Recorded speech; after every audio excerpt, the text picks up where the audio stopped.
2022년 세계 언어 학습 플랫폼 듀오링고에서 발표한 통계에 따르면 필리핀에서 가장 인기 있는 외국어는 영어도 일본어도 아닌 한국어였습니다. 국토전략TV? 한국어가 필리핀에서 가장 인기 있는 외국어로 등극한 이 소식은 필리핀과 한국뿐만 아니라 전 세계에 놀라움을 안겼습니다. 1990년대에는 한국과 비슷한 인구수를 보유하고 있던 필리핀이 단지 30여 년 만에 1억이라는 놀라운 인구를 확보하며 인구 대국으로의 발돋움을 할 것으로 예상되며 주목받기 시작했습니다. 그러나 2000년대까지 필리핀은 제대로 된 주목을 받지 못했습니다. 하지만 2020년대에 접어들며 필리핀의 상황은 빠르게 변했습니다. 미국과 중국 사이의 권력 갈등이 심화되면서 필리핀은 미국의 강력한 동맹국으로서의 역할을 차지하게 되었습니다. 중국과 소련의 무기 대신 미국과 호환 가능한 한국의 무기를 수입하기 시작했습니다. 인구가 1억을 넘어서면서 필리핀은 중국에 대항할 수 있는 효과적인 동맹국이 되었으며 특히 대만과 가장 가까운 위치에 있어 미국에게 중요한 위치를 차지하게 되었습니다. 이런 변화 속에서 필리핀에서 한국어가 제1인기 외국어로 등극한 배경은 무엇일까요? 그렇다면 이제 필리핀에서 한국어가 어떻게 제1인기 외국어가 되었는지에 대해 함께 알아보도록 하겠습니다. 첫 번째, 필리핀 이모들 몰려온다. 먼저 한국의 저출산 문제와 필리핀으로부터 불어오고 있는 베이비시터 열풍에 대해 살펴보겠습니다. 한국에서는 맞벌이 가정이 크게 늘어나면서 아이를 돌볼 사람이 부족한 상황이 발생하고 있습니다. 베이비시터를 고용하려고 하면 한 사람의 월급 이상을 날려야 할 만큼 값이 비싼 것이 현실입니다. 이에 비추어 보면 홍콩과 싱가포르 같은 고소득 도시국가들은 이 일을 먼저 경험했습니다. 그들이 선택한 해결책은 필리핀의 베이비시터들을 고용하는 것이었습니다. 홍콩의 거리와 공원에서는 휴일마다 독특한 풍경이 연출됩니다. 필리핀 베이비시터 여성들이 돗자리를 깔고 앉아있는 모습을 볼 수 있는 것입니다. 이들 베이비시터들은 평소에 홍콩의 중산층 가정에서 생활 속식을 해결하다가 부모가 돌아오는 휴일이 되면 일종의 노숙 생활을 하는 모습을 보입니다. 그럼에도 불구하고 필리핀 노동자들은 높은 소득을 기대하며 홍콩이나 싱가포르에서 베이비시터로 일하길 간절히 원합니다. 실제로 필리핀의 GDP의 약 10%는 해외 노동자들이 송금해오는 돈으로 이루어져 있을 정도입니다. 만약 한국의 베이비시터 시장이 개방된다면 필리핀인들이 대량으로 한국으로 유입될 것으로 예상되고 있습니다. 그 결과로 한국어 교육 열기가 필리핀에서 높아지고 있습니다. 또한 한국어와 영어를 능숙하게 구사할 수 있는 필리핀 베이비시터의 수요는 한국에서도 크게 늘어날 것으로 보입니다. 필리핀인들은 대부분 영어를 능숙하게 구사하며 여기에 한국어까지 능숙하게 구사하면 필리핀에서도 고소득을 누릴 수 있을 것입니다.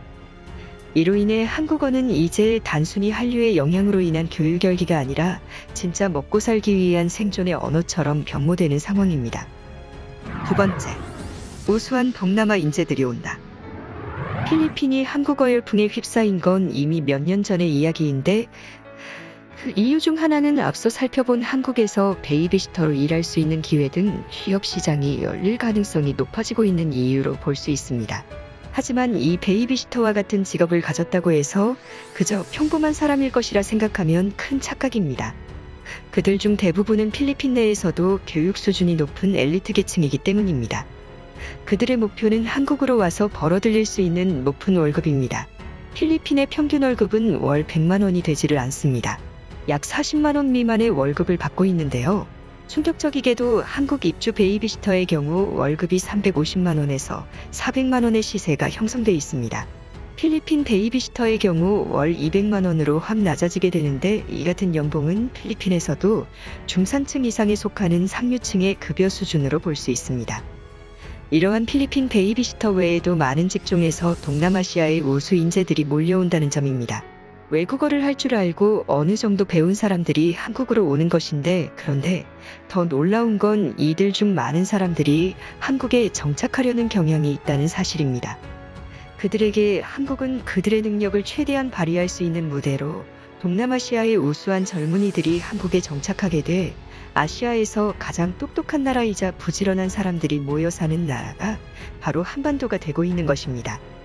이런 식으로 필리핀뿐 아니라 동남아에서 온 인재들이 한국에서 활동하면서 한국과 동남아 사이의 국제 네트워크가 점점 강화되고 있습니다.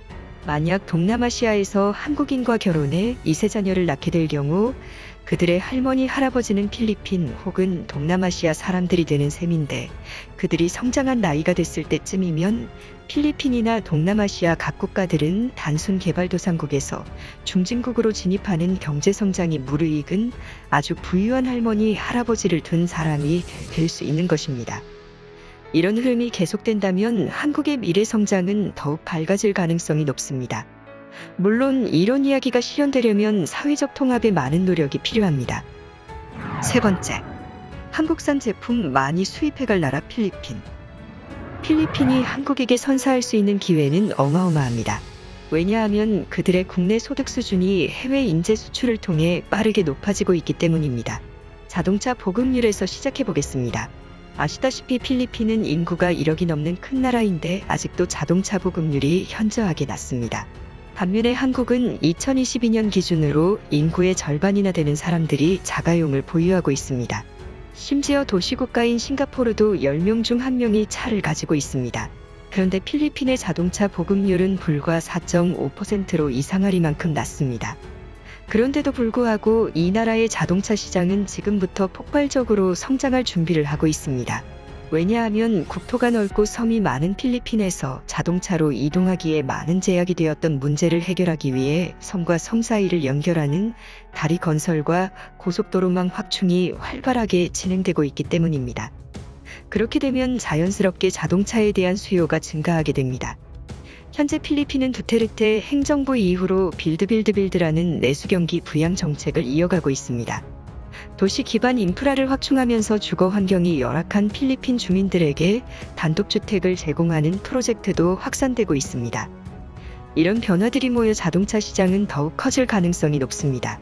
그런데 여기서 주목해야 할 것이 있습니다. 현재 필리핀의 자동차 시장은 일본이 사실상 독점하고 있는 상황입니다. 하지만 한국의 자동차 회사들이 본격적으로 진출하고 마케팅을 강화한다면 일본이 독점하던 시장도 한국차 점유율이 증가하며 차츰 활성화되며 변화될 수 있을 것입니다. 그리고 이는 자동차뿐만 아니라 가전제품, 금융시장 등에서도 마찬가지입니다. 필리핀이 성장하고 소비력이 증가함에 따라 한국과의 교역 규모도 점점 커질 수 있습니다. 그런데 이점을 살펴보면 중국의 인구는 필리핀의 10배 가까이 되지만 필리핀의 평균 연령은 중국보다 훨씬 젊습니다. 2014년 기준으로 필리핀의 평균 연령은 23세, 중국은 38세입니다. 이 젊은 인구는 필리핀이 미래에 엄청난 성장 잠재력을 가지고 있다는 것을 의미합니다. 필리핀은 제조업보다는 인력 수출과 서비스업을 통해 국가 성장의 기회를 모색하고 있습니다.